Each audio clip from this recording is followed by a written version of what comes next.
The blood on the tile reached the nurse's station before the Mafia boss did. Maya Reyes smelled it before she saw it. Copper and antiseptic fighting for the same air. Riverside General's had gone quiet in a way it never did at midnight. And quiet was worse than screaming. Two men in dark coats had walked through the automatic doors like they owned the building. And somehow already they did. An elderly woman lay against the wall by Bay 4. Her wrist bent wrong, her silver hair falling loose from its pin. She was maybe 60, dressed too well for an ER at this hour. Pearls, a coat that cost more than Maya's rent, and she was alone. No family. No ID that anyone could find. Just a woman who had collapsed clutching her chest 20 minutes ago. And two men who had walked in behind her like a shadow finally catching up to its owner. "Everybody clear the floor," the taller one said. Not loud. He didn't need to be loud. Dr. Ferris, the attending, backed toward the supply closet with his hands half raised. Security, both of them, had already vanished down the east corridor, radios silent. Someone in this city had told those guards exactly which nights not to be brave. And tonight was apparently one of them. Maya didn't move. She had a syringe in one hand and a dying woman's chart in the other. And she understood in the sudden ringing silence that the two men weren't here to rob anyone. They were here to finish what had started this woman's heart attack in the first place. The words Mafia boss meant nothing to Maya yet. She didn't know that this frail woman on the floor was the mother of the most feared man south of the river.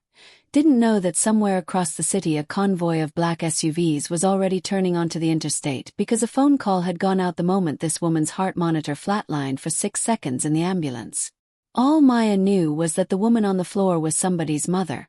And nobody else in this building was going to stand between her and the men walking toward her with their hands inside their coats. "Back away," Maya said. Her voice cracked on the second word. She was 25 years old, built soft and round in her scrubs, hands that shook doing paperwork and never once shook doing CPR.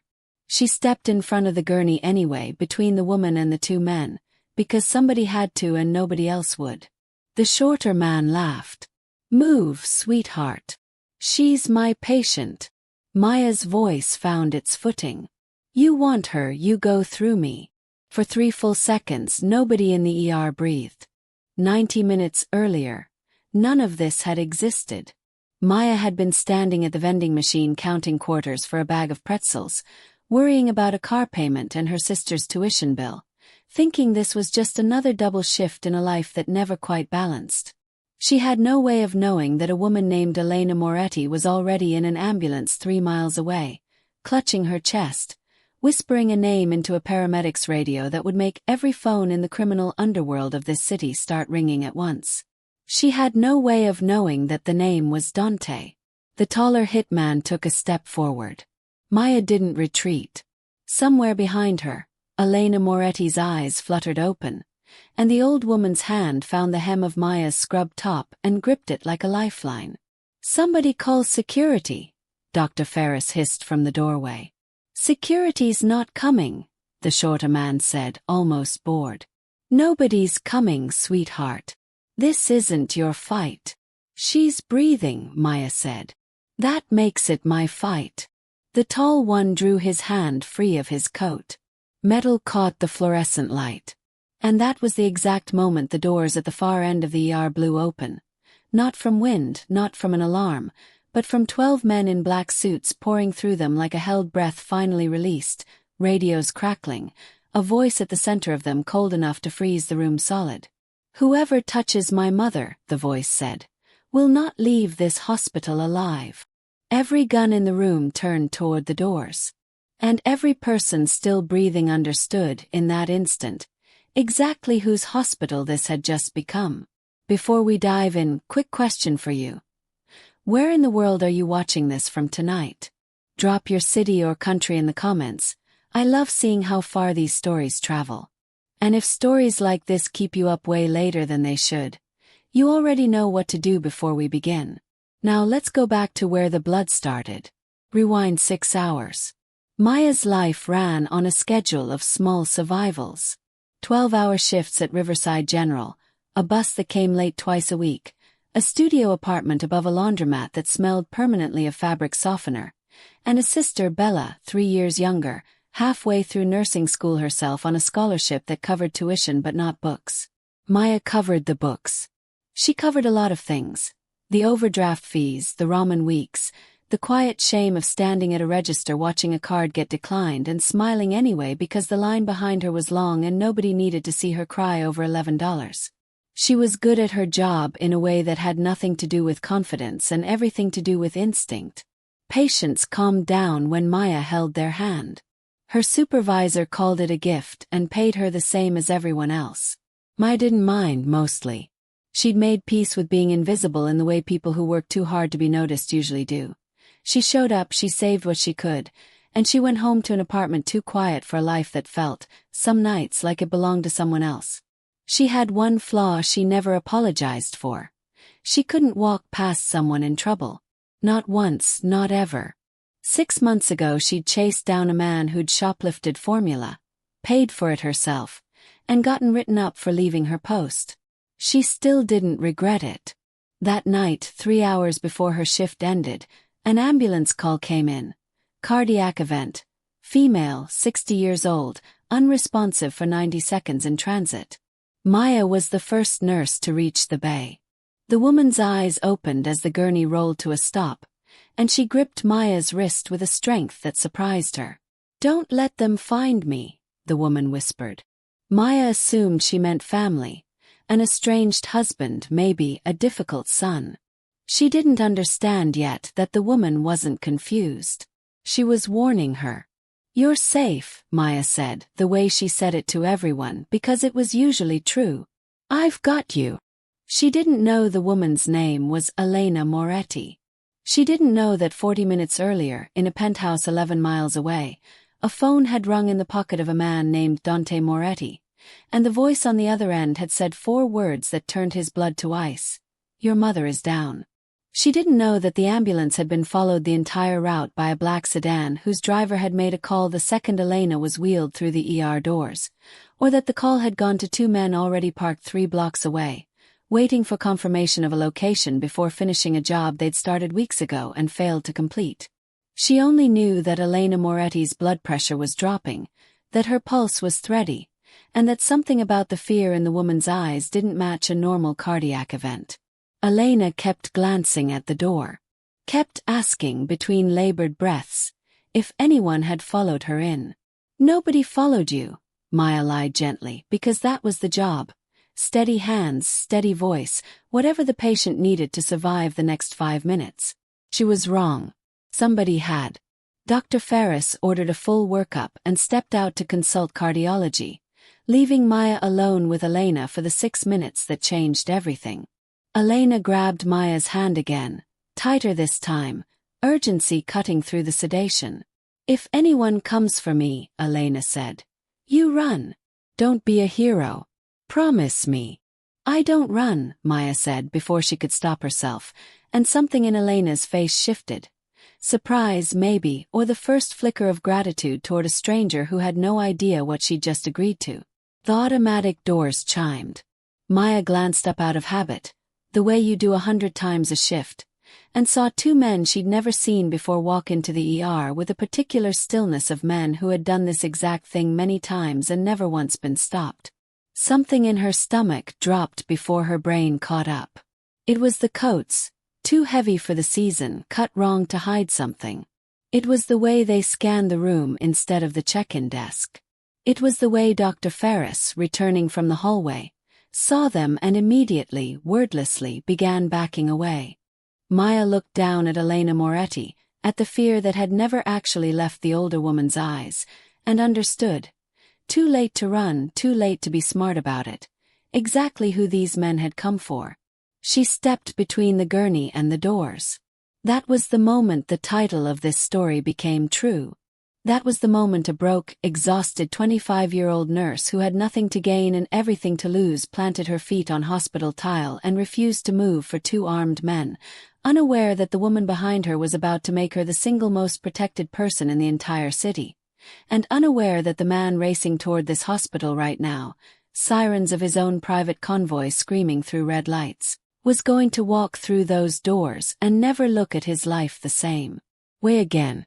Back away, Maya said again, louder this time, because the first time hadn't worked and she didn't have a second plan. The shorter hitman's patience thinned. You have 5 seconds to move. Then you'll have to shoot through me, Maya said, and her voice didn't shake anymore. Somewhere in the space between fear and fury, she'd found something steadier. Because I'm not moving. Elena's fingers dug into the hem of her scrubs. Please, the old woman whispered, so quiet only Maya heard it. Don't die for me. I'm not planning on it, Maya said, and prayed she was telling the truth. The taller man raised the gun. The doors at the far end of the ER exploded open. 12 men in black filed in with the precision of a machine that had done this before, fanning into the room, weapons drawn, covering every exit before the automatic doors had finished sliding shut behind them. At the center of them walked a man who didn't need to raise his voice to be heard, because the entire room had already gone silent around him. A silence that had nothing to do with fear of guns and everything to do with fear of him. Whoever touches my mother, he said, will not leave this hospital alive. Dante Moretti was 35 years old, built like a man who'd spent his whole life either fighting or preparing to, dressed like he'd come from a boardroom and moved like he'd come from a war zone. He didn't look at the guns pointed at him. He looked past them, to the gurney, to the woman on the floor, to the nurse standing between his mother and 2 men who'd been sent to finish a job. Something in his face changed when he saw Maya. Not softness, not yet. Recognition of a kind he didn't have a name for. Drop it, he told the taller hitman. The man hesitated exactly 1 second too long. Dante's men moved as one. It was over before Maya's brain fully registered it had started. The taller man disarmed and on his knees, the shorter one already face down with a boot between his shoulder blades, the gun that had been aimed at Maya's chest now lying harmless on the tile 3 feet from her foot. The whole exchange had taken less time than it took her heart to finish one panicked beat. Dante crossed the room in 4 strides and dropped to his knees beside his mother. Mama. His voice broke on the word in a way his commands never did. Mama, I'm here. Elena's hand released Maya's scrubs and reached instead for her son's face. Dante, she breathed. And for a moment the most feared man in the city looked like nothing more than a terrified son. Who did this? Dante asked, not looking away from his mother, though the question was clearly meant for the room. I don't know, Elena whispered. I was walking home from the market. My chest, She stopped, gathering breath. They followed the ambulance. I heard them in the hallway. If she hadn't, Elena's eyes found Maya again. If this girl hadn't stood in front of me, Dante, I would be dead. Dante turned his head. For the first time since he'd walked through those doors, he looked directly at Maya Reyes, 25 years old, scrub stained with someone else's blood. Hands still trembling now that the adrenaline had nowhere left to go, standing her ground in a room full of armed men because it had never once occurred to her to do anything else. You stood between her and 2 guns, he said. It wasn't a question.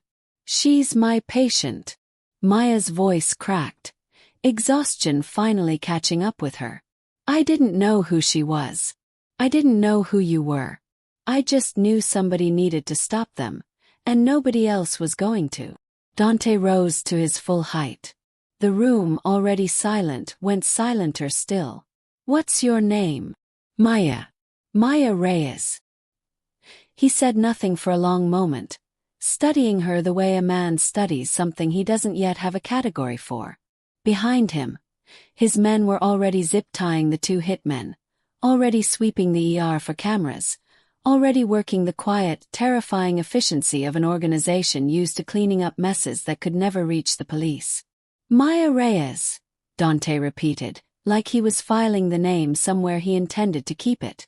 You have no idea what you just did. I did my job, Maya said.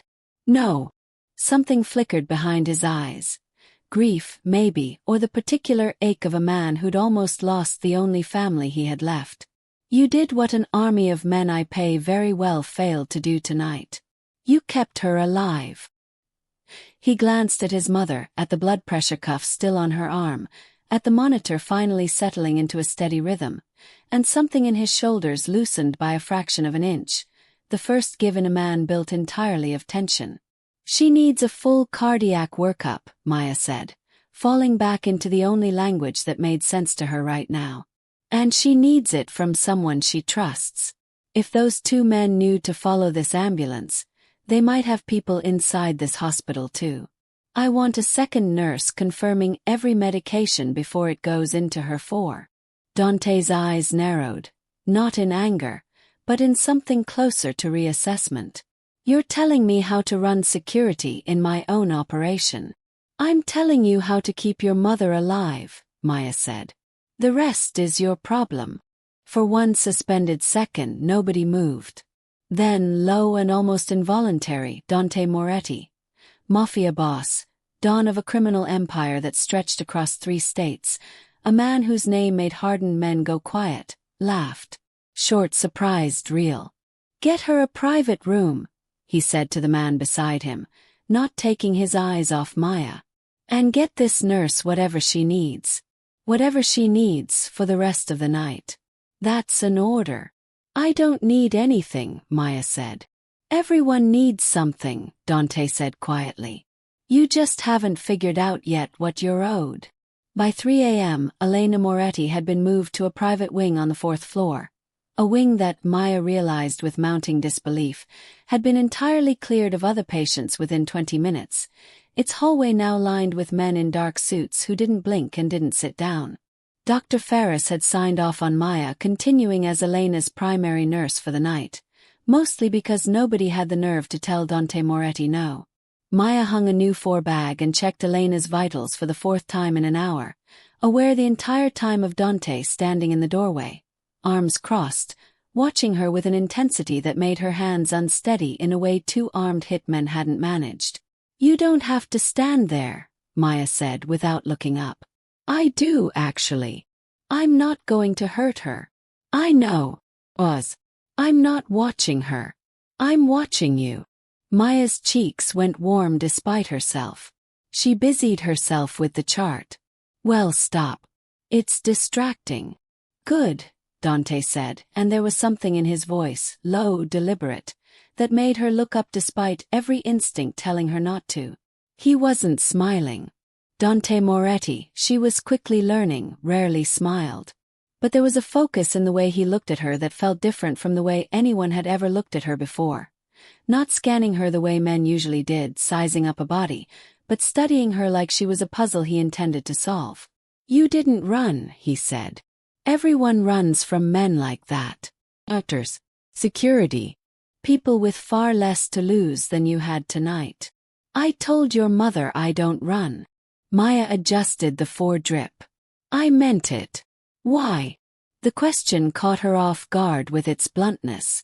She considered lying, some easy answer about professional duty, but something about the raw exhaustion of the night, the adrenaline crash now settling into her bones, made her tell the truth instead. Because somebody has to, she said. My whole life, I've watched people look away from things that scare them. My dad did it when my mom got sick. Walked out before the diagnosis even finished. I promised myself I'd never be that person. So when I saw your mother on that floor, alone with nobody standing up for her, I wasn't going to be another person who looked away. Dante was quiet for a long moment. When he spoke again, his voice had lost its edge. My father taught me that weakness gets you killed. That mercy is a door someone else walks through to gut you. He looked at his mother's sleeping face, at the monitor's steady beeping. I have spent 17 years making sure nobody I love is ever unprotected again. Tonight, the one time it mattered most, my protection failed. A stranger in a hospital hallway didn't. I'm not a hero, Maya said. I was terrified. Terrified people run, Dante said. You didn't. Before Maya could answer, one of the men in the hallway stepped into the doorway, phone pressed to his ear, face tight. Boss, we need to talk. Dante's expression shuttered instantly, the warmth of the moment before gone as if it had never existed. "Watch her," he told Maya, meaning his mother, and stepped into the hall. Maya couldn't hear the words, only the tone, clipped, controlled, dangerous in a way that made the hair on her arms rise. When Dante stepped back into the room 2 minutes later, something in his face had hardened. "The 2 men who attacked my mother," he said. "They weren't freelancers. They were sent." "Sent by who?" "The Kozlov family." He said the name like it tasted foul. "We've had a fragile peace with them for 6 years. Someone just broke it." He looked at Maya, and something protective sharpened behind his eyes. "Which means, until I find out why they wanted my mother dead, I don't know who else they might come for." "Meaning you're a witness," Dante said. "You saw their faces. You stood between them and their target. In their eyes, that makes you a loose end." He crossed the room, closer than he needed to be. Close enough that Maya could see the exhaustion behind his composure. "I'm not going to let anything happen to you. I don't need protecting. You needed it tonight," he said. "You just didn't know it yet. That's not the same as needing a babysitter for the rest of my life." "It's not babysitting," Dante said, quiet and certain. "It's a debt. You saved the only family I have left. I don't walk away from that. I don't know how." Maya wanted to argue. Every independent bone in her body wanted to argue, but something in the set of his jaw told her this wasn't a negotiation, not really. It was a fact stated plainly, the way a man states the weather. 2 floors down in the hospital parking structure, a car that didn't belong to any hospital staff idled in a corner spot with its headlights off. A driver inside watching the 4th-floor windows with a patience that suggested he had nowhere else to be tonight, and every intention of coming back. 3 days later, Maya sat in the passenger seat of an armored SUV she hadn't asked for, being driven to a job she hadn't quit but had been told, in no uncertain terms, not to return to until the situation was resolved. Riverside General had been informed Maya was on a family emergency leave, paid, mysteriously, by a source the hospital administrator had not questioned too closely. Elena Moretti had recovered enough to insist on having Maya visit her at the Moretti estate, an insistence Dante had not fought. The estate itself unsettled Maya more than the Hitmen had.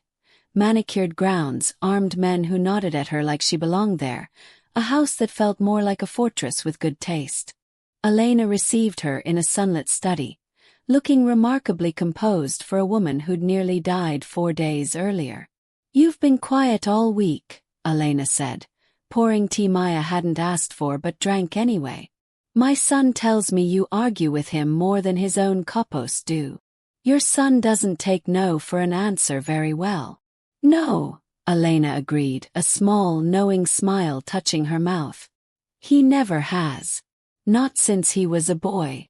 Something shifted in her expression, old grief surfacing.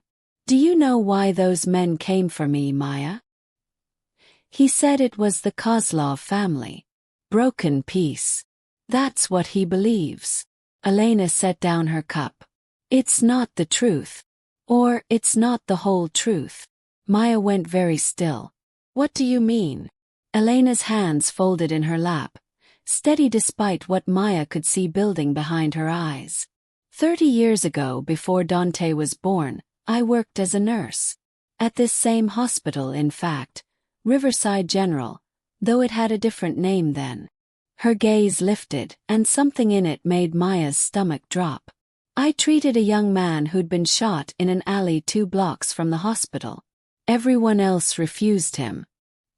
He was Kozlov, the old Don's youngest brother. I didn't ask who he was.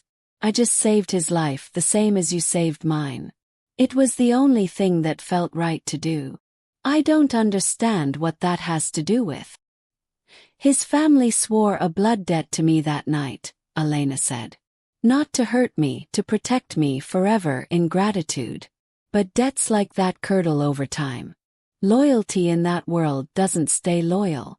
6 months ago, the Kozlov who now runs that family decided the debt had become an embarrassment, a reminder that his family once owed a Moretti anything at all. He decided the cleanest way to erase the debt was to erase the person it was owed to. Maya's mouth had gone dry. You're telling me, this happened because you saved someone's life 30 years ago. And then it happened again to you because I did the same thing you did. Yes. Elena reached across the table and took Maya's hand, the same grip she'd used in the ambulance bay, desperate and certain all at once. Do you understand now? This isn't coincidence. This is a pattern old as this city. Kindness like yours, like mine, it doesn't just save a life in the moment. Creates a debt that outlives you. A shadow that follows for decades. Her eyes glistened. My son doesn't know this part. He believes his mother is a victim of business politics. He doesn't know I built the very obligation that nearly got me killed. The same obligation his family has now inherited toward you. Maya's pulse roared in her ears. Toward me. You saved Moretti's mother in front of a room full of witnesses, Elena said gently. In our world that is not a small thing. That is an oath, whether you meant to make one or not. My son already knows it. He's known it since the moment you stood between me and that gun. That's why he hasn't been able to walk away from you. It's not only that he's falling for you, Maya, though God knows he is. It's that some part of him understands what you did carries weight in a world with its own laws, older than any government's. You are, as of 4 nights ago, someone this family owes everything to. And men like the Kozlovs, they will see that as a threat as real as I once was. Maya sat frozen, the tea cooling in her hands, the entire architecture of the last 4 days rearranging itself in her mind. Every guard posted outside her apartment. Every careful, restrained way Dante had looked at her, like he was holding something back out of more than just decorum. It hadn't only been protection. It hadn't only been attraction. It had been fear. The specific fear of a man who understood exactly what kind of target she'd just become, and exactly how little he could do to guarantee it wouldn't cost her everything. The study door opened. Dante stood in the frame, his face unreadable, and Maya understood from the stillness in his posture that he'd heard at least the last part of the conversation. You told her, he said to his mother, voice tight. She deserved to know why her life changed forever 4 nights ago, Elena said. You were going to keep protecting her without ever explaining why the danger was real. That's not protection, Dante. That's control dressed up as love. Dante's jaw worked. He looked at Maya, and for the first time since the hospital, she saw something in him that wasn't command or control at all. It was fear of losing her before he'd even had the chance to have her. The estate was supposed to be the safest place in the city. That illusion lasted 11 more days. Maya had settled against every instinct she owned, into a strange rhythm of life inside Moretti walls, visiting Elena each morning, sparring verbally with Dante over dinners that always ran too long, feeling something unfamiliar and terrifying take root in her chest every time he looked at her like she was the only unguarded thing in his entire fortified life. She'd started, despite herself, to feel safe. Which was exactly the moment Marcus Diallo, Dante's longtime underboss and the man who'd stood at his right hand for 12 years, chose to open a side door that should have been locked. Maya noticed it first. A small thing, the kind of detail her nursing instincts had trained her to catch. Elena's evening medication, prepared by staff each night at the same hour, tasted different. Not wrong exactly. Different. A bitterness under the usual mildness of the pill's coating. She didn't say anything at dinner. She waited until Elena had gone to bed, then found the pharmacist's log herself, cross-referencing dosages against the bottle in Elena's nightstand with the trembling precision of someone who understood, suddenly, that she might be the only person paying close enough attention. The numbers didn't match.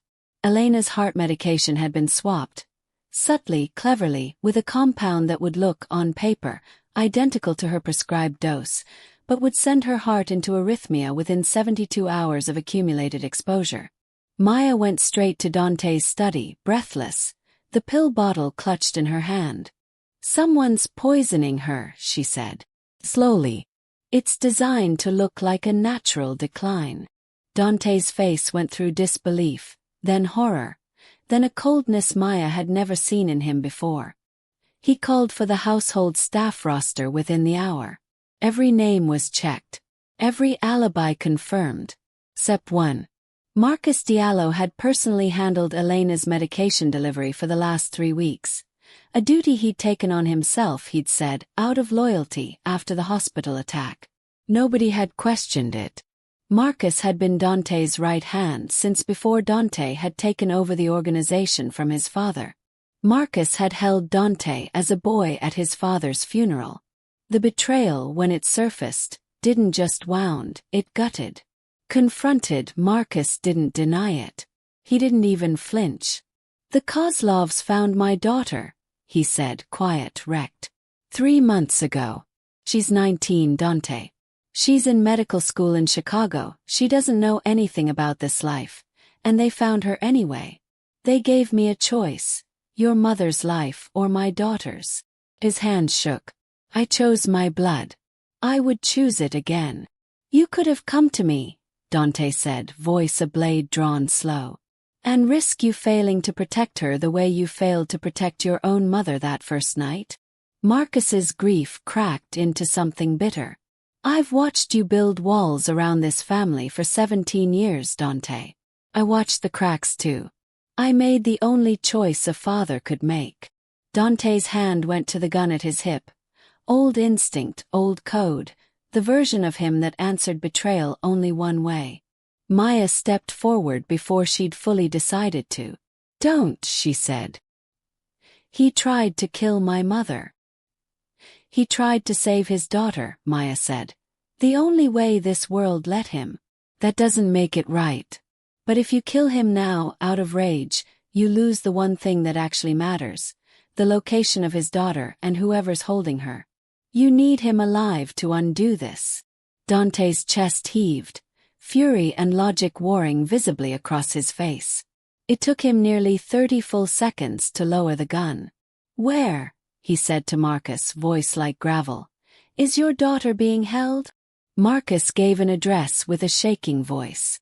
And that was the moment the household alarms began screaming, not from an internal threat, but from the front gate, where 6 vehicles Maya didn't recognize had just breached the estate's outer perimeter, headlights cutting through the dark like a verdict already rendered. The Kozlovs hadn't waited for Marcus to fail. They'd come to finish it themselves. And this time they weren't only after Elena. They were after the girl who had, in the eyes of an entire criminal underworld, become a Moretti in every way that mattered. The estate went into full lockdown in under 90 seconds. Steel shutters sealing over windows, the household staff herded into the reinforced basement, Dante's men taking positions at every entry point with the grim efficiency of soldiers who'd trained for this exact night and hoped never to need it. Get Maya to the safe room, Dante ordered. No, Maya said. Dante rounded on her, fury and terror colliding in his expression. This isn't a negotiation. Your mother is on cardiac medication that's already destabilized her heart, Maya said. If this turns into a firefight and her stress spikes, she could go into arrhythmia regardless of who wins. I'm the only person in this house who can keep her stable through that. You lock me away, you're gambling with her life to protect mine. I won't let you make that trade. For one furious second, Dante looked like he might carry her to the safe room himself. Instead, something in his face broke open. Not surrender, but recognition, the same recognition that had first crossed his face in the hospital 4 days after they'd met. Stay behind me, he said. Every second. That's not a request. The Kozlov convoy hit the front gate at 11:47 p.m. What followed was not the chaotic gunfight Maya had braced for. It was something colder, more calculated, a chess match played with bodies and steel doors. Dante's men held the perimeter for 6 brutal minutes, buying time while Dante himself moved through the house's inner corridors toward the medical wing where Elena lay, monitor beeping, Maya at her side with a crash cart she'd insisted be wheeled in the moment the alarm sounded. The Kozlov who led the assault, Nikolai, the current Don's cousin and enforcer, broke through the east wing with 4 men, cutting straight for Elena's room with a singular focus of someone who'd been sent to finish what had failed at the hospital. He found Dante standing in the doorway, gun raised, between him and both women. "Step aside, Moretti," Nikolai said. "This was never about you."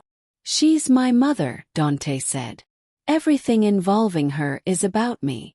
Gunfire cracked down the hallway, Dante's men engaging Nikolai's remaining escort. Inside the room, Elena's monitor began to spike, her pulse climbing under the stress of the noise, the fear, the memory her body clearly hadn't fully released from 4 nights ago. "She's going into distress," Maya said, working fast, adjusting the 4, pulling equipment from the crash cart with hands that had gone perfectly, professionally steady. "I need 30 seconds without gunfire, or her heart's going to give out regardless of who wins this." Dante didn't have 30 seconds. Nikolai raised his weapon. What happened next, Maya would replay for the rest of her life. Elena Moretti, 60 years old, tethered to an 4, heart failing under the strain, reached with a shaking hand into the drawer of her nightstand and produced a small, worn photograph. She held it up between Dante and Nikolai like a shield made of paper. "Your uncle," Elena said, breathless, to Nikolai. "The one I saved 30 years ago in that alley. This is him the week after. He asked me to keep this. He told me if his family ever came for mine, to show them his face and remind them what a blood debt actually means." Nikolai's gun hand faltered. A flicker, barely a second, but enough. It was enough for Dante. He closed the distance in 2 strides and disarmed Nikolai with a brutal economy of motion that ended the confrontation before it could restart. Nikolai on his knees, gun skidding across the floor, Dante's men flooding the hallway behind him, having finally cleared the rest of the assault team. But it wasn't Dante's strength that ended the war. It was what happened in the 90 seconds after. Maya, ignoring the standoff entirely, working the crash cart with fierce, practiced calm, stabilizing Elena's heart rhythm through sheer competence while chaos still crackled in the hallway outside. It was the hidden truth of who Maya really was beneath the softness people underestimated. Someone who did not break under pressure, who had spent years training for exactly this kind of moment, even if she'd never imagined it would look like this. Elena's monitor steadied. Her breathing evened. And in the sudden quiet that followed, guns lowered, Nikolai restrained, Marcus Diallo's daughter already being extracted by Dante's men from a Kozlov safehouse 20 minutes away, the location he'd given up the moment the alarm sounded. Dante crossed the room and dropped to his knees, not beside his mother, but beside Maya. "You saved her again," he said, voice raw.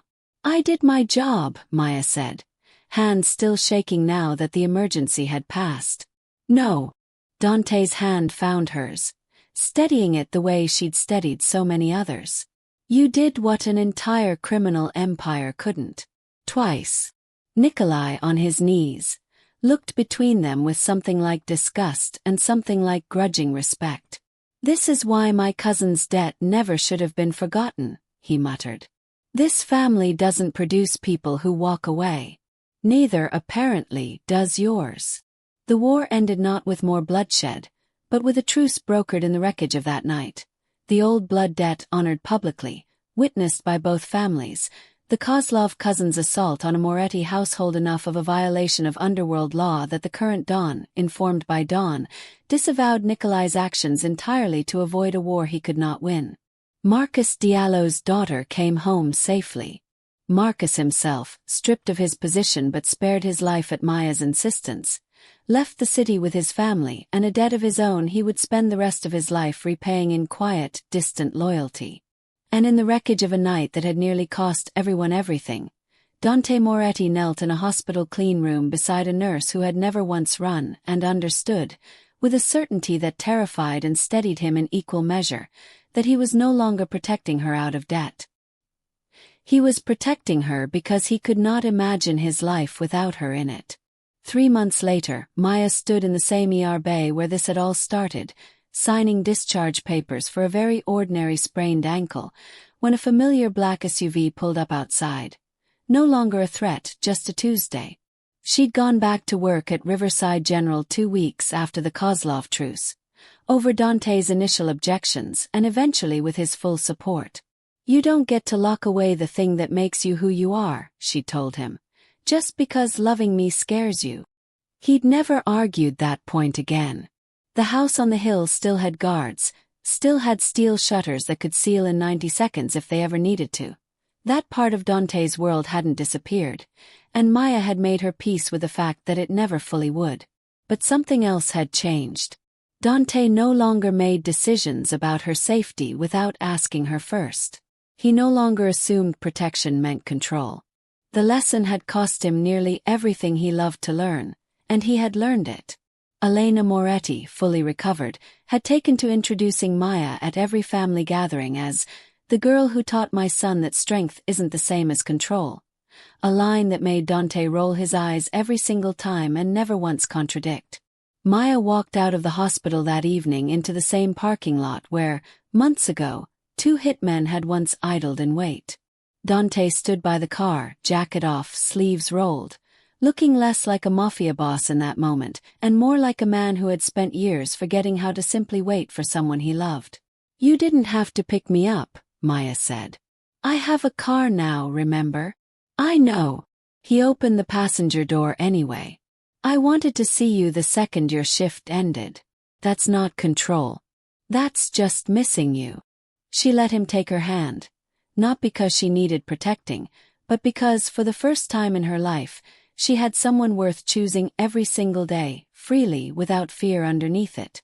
"Back away," Dante said suddenly, softly, echoing the words that had started everything, and Maya looked up at him, startled, before she caught the small, rare smile tugging at his mouth. "That's what you said to them. 2 words. You had no idea what you were starting." "I knew exactly what I was starting," Maya said. "I was starting the only thing I've ever known how to do. Standing my ground for someone who needed it." Dante's hand found her face, gentle in a way that still surprised people who only knew the version of him the streets feared. "You didn't just save my mother that night," he said quietly. "You saved the part of me I thought this life had already killed." The message of this story was never really about mafia power or hospital hallways or blood debts 30 years in the making. It was about the cost and the reward of refusing to look away, about a woman who had nothing to gain from standing between danger and a stranger, and who did it anyway because kindness, real kindness, doesn't calculate the odds before it acts. It was about a man who had built an empire on control and finally learned that love only means something when the person beside you is free to leave and chooses, instead, to stay. So here's the question worth sitting with. If protecting someone you love means taking away their freedom to choose their own risks, is that still love, or is it just fear wearing love's face? Where do you draw that line? Tell me in the comments. Would you have stepped between those hitmen the way Maya did, knowing what it might cost you? And if you were in Dante's place, could you have let go of control long enough to let her choose you back? If this story moved you, share it with someone who needs a reminder that courage doesn't always look loud. Sometimes it just looks like refusing to move.